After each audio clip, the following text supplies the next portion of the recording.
everyone, Miss Natalie here, and today we're going to listen to a story called Last Stop on Market Street. CJ pushed through the church doors, skipping down the steps.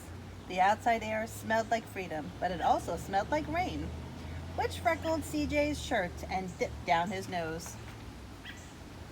He ducked under his Nana's umbrella, saying, "How come we gotta wait for the bus and all this wet?"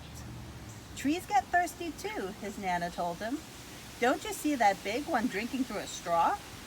CJ looked for a long time, but never saw a straw.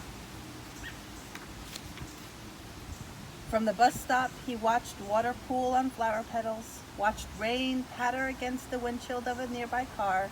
His friend Colby climbed in, gave CJ a wave, and drove off with his dad. "Nana, how come we don't have a car?" The bus. "Boy, what do we need a car for? We have a bus that breathes fire," said an old Mr. Dennis, who always has a trick for you. The bus creaked to a stop in front of them. It sighed and sagged, and the door swung open. "What's that I see?" Mr. Dennis asked. He pulled a coin from beneath CJ's ear, placed it in his palm. Nana laughed a deep laugh and pushed CJ along. They sat right up front. The man across the way was tuning a guitar. An old woman with curlers had butterflies in a jar. Nana gave everyone a great big smile and a good afternoon. She made sure CJ did the same. The bus lurched forward and stopped, lurched forward and stopped. Nana hummed as she knit. "How come we always gotta go here after church?" CJ said. "Miguel and Colby never have to go anywhere." "I feel sorry for those boys," she told him. "They'll never get a chance to meet Bobo or the Sunglass Man. And I hear Trixie got herself a brand new hat." CJ stared out the window, feeling sorry for himself. He watched cars zip by on either side, watched a group of boys hop up curbs on bikes. A man climbed aboard with a spotted dog. CJ gave up his seat. "How come that man can't see?" "Boy, what do you know about seeing?" Nana told him. "Some people watch the world with their ears." "That's a fact. Their noses, too," the man said, sniffing at the air. "That's a mighty fine perfume you're wearing today, ma'am."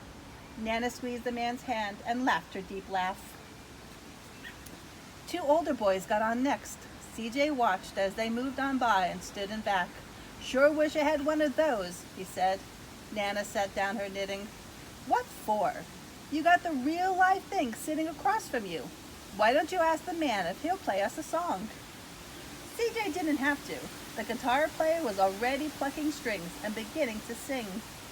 "To feel the magic of music," the blind man whispered, "I like to close my eyes." Nana closed hers too. So did CJ and the spotted dog. And in the darkness, the rhythm lifted CJ out of the bus, out onto the busy city. He saw sunset colors swirling over crashing waves, saw a family of hawks slicing through the air, saw the old man's butterflies dancing free in the light of the moon. CJ's chest grew full and he was lost in the sound, and the sound gave him the feeling of magic. The song ended and CJ opened his eyes. Everyone on the bus clapped, even the boys in the back. Nana glanced at the coin in CJ's palm. CJ dropped it in the man's hat. "Last stop on Market Street," Mr. Dennis called. CJ looked around as he stepped off the bus. Crumbling sidewalks and broken down doors, graffiti-tagged windows and boarded-up stores. He reached for his Nana's hand. "How come it's always so dirty over here?" She smiled and pointed to the sky. "Sometimes when you're surrounded by dirt, CJ, you're a better witness for what's beautiful." CJ saw the perfect rainbow arching over their soup kitchen.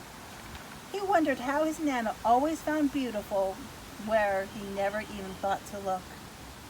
He looked all around then again, and at the bus rounding the corner out of sight, and the broken street lamps still lit up bright, and the stray cat's shadows moving across the wall. When he spotted their family's faces in the windows, he said, "I'm glad we came." He thought his Nana might laugh, her deep laugh, but she didn't. She patted him on the head and told him, "Me too, CJ. Now, come on." All right, my friends, I hope you enjoyed the story. See you next time. Bye.